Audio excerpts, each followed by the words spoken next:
প্রিয় ভাইরা, যারা বৃক্ষ নিয়ে কাজ করেন তাদের জন্য আজকে ছোট্ট একটা ভিডিও। এই যে দেখেন, এখানে আমার একটি সুপারি গাছ, খুব ভালো মানের জাত, কিন্তু সুপারিগুলো আমি ইচ্ছা বাচ্চা লাগাইছি।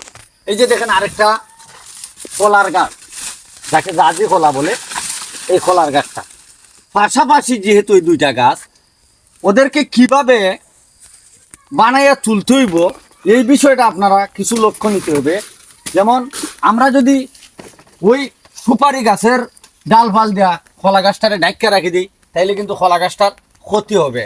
আবার কলা গাছের এই পাতা দিয়া যদি সুপারি গাছটারে ডাইকা রাখি, তাইলে সুপারি গাছটার ক্ষতি হবে।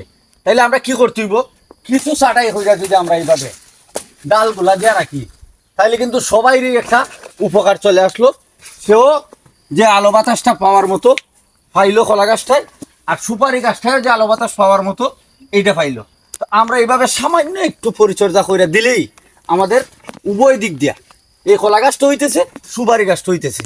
তো ভালো থাকবেন, এইভাবেই আপনারা কাজগুলা কইরা নেবেন। খুদা হাফেজ।